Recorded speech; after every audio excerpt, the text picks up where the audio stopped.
Today's video has been sponsored by Graza. How's it going, my peeps, and welcome back to the 18th, 28th, 1000th, who really cares, episode of the incomprehensibly viral TikTok pastas. We've got yet another batch. Because just like The Simpsons, I'm convinced these things are never going to end, but at least we've got some variation, and dare I say, some healthier options today. So let's get right into this one.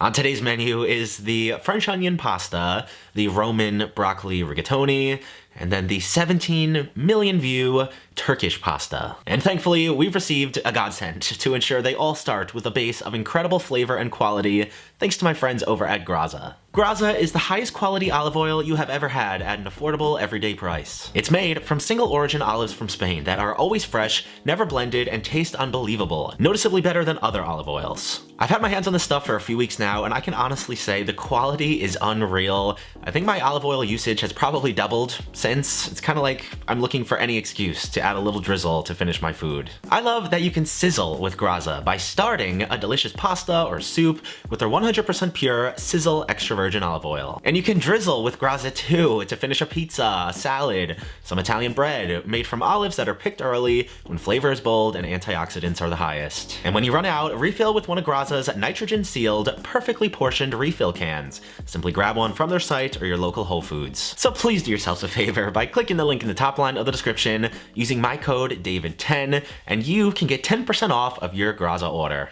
First up today is a recipe that has taken the TikTok pasta wars by storm. From the user Anna Paul, it is her Turkish pasta. I grabbed some onion powder and sweet paprika, bow tie pasta, Greek yogurt, and some good quality butter, ground beef, curry powder, an onion, a tomato, some salt and pepper, fresh garlic, and parsley. Now obviously, because this recipe has 17 plus million views, everybody's seen it. It's been on my radar forever. I'm just kidding. That was a bold-faced lie. I had never heard of this until yesterday when my friend Lindsay brought it to my attention. And after a little research, yeah, it is kinda everywhere. I don't know how I missed it. I started with the garlic yogurt sauce, which was literally yogurt and garlic, and a little sprinkling of some salt. I cooked off the ground beef with all the seasonings, some of the chopped up onion, and the biggest difference here was we're basically gonna cook this to hell. I feel like I don't often see people taking ground meat to this level, where basically every single piece is super browned and crusty, but it looks really good. Right alongside that, you cook off your bow tie pasta to an al dente, or whatever you like.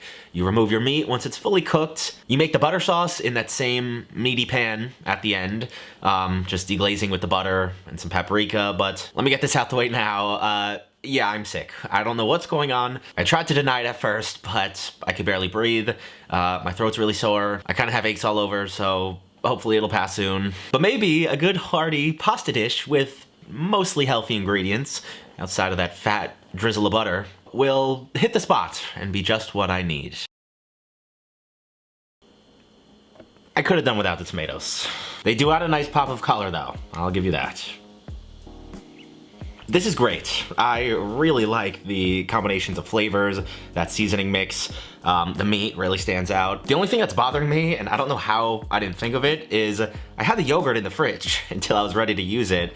So it's ice cold, which is a little strange, along with the hot meat and pasta.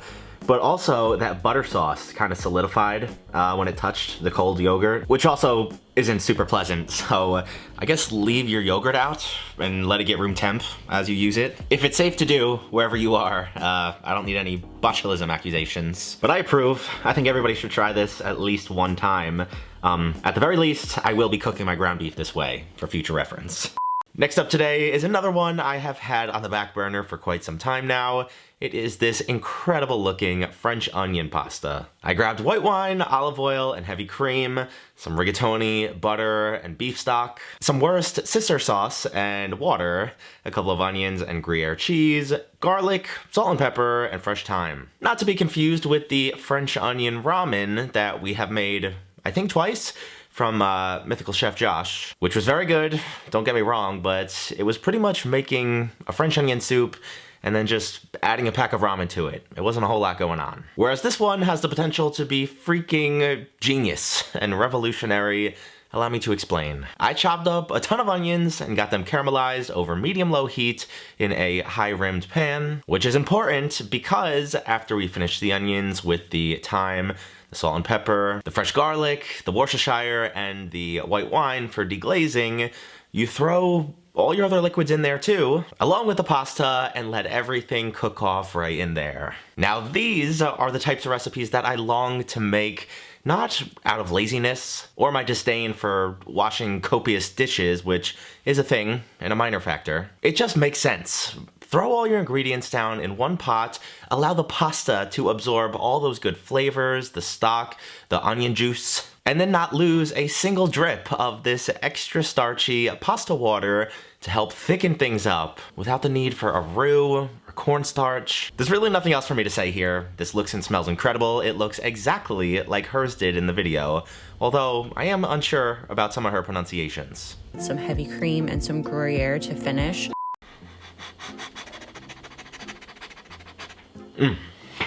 What's that? What cartoon is that from? Maybe. Clifford?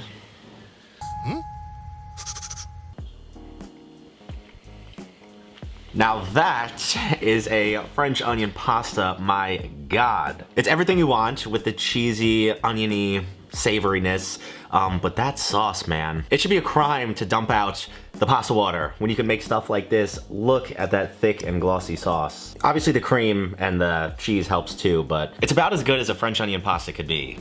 Dare I say better than the ramen. It is quite a time commitment. I think it took 45 minutes just to caramelize the onions, and then the pasta does take quite a while to cook. At least double of what it says on the box, just because it's not fully enveloped in liquid. For me, 1000% worth it. I would make this any day of the week. I will be dreaming of this one. That's it.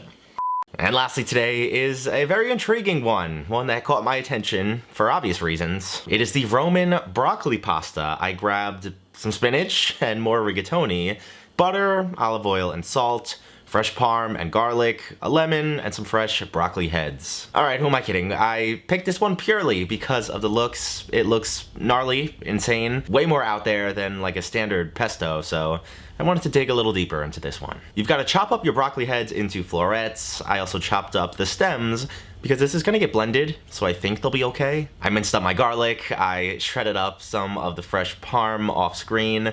Yes, that is the same Parmesan from the giant wheel that I am still pulling pieces out from my freezer. And I don't know that I'm even halfway through that thing yet, actually, but I boiled off my pasta in some very salty water.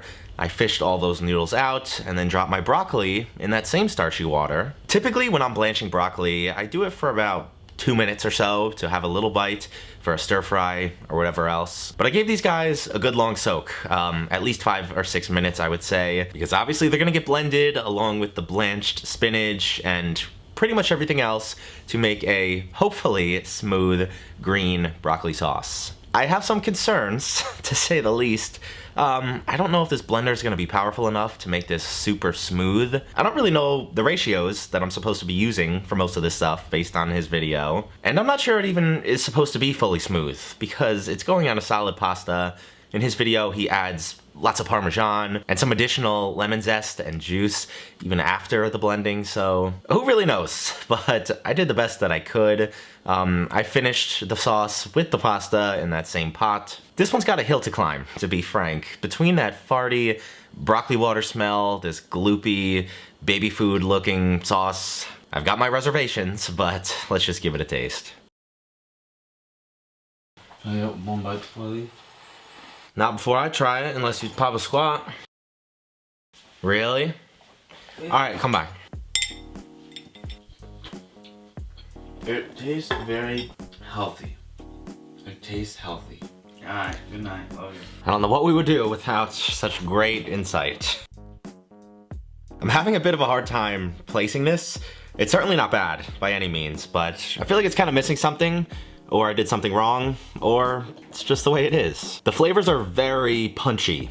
Obviously it's mostly broccoli, but you do get the garlic and lemon a ton, and the texture leaves a bit to be desired. It's possible I didn't cook the broccoli enough or blend it enough, but it is pretty gritty. It's hard because I want to love it. It's all ingredients that I really do enjoy and are pretty good for you.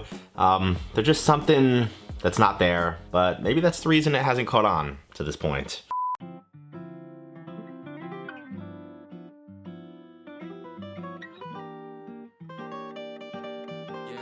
Yeah, with the M without the AD. Flipping burgers and my money super lazy. Try and make a meal tonight, they ain't pay me. Try and supersize my life with my 18. Yeah, our style wasn't wavy, but we had a vision. We could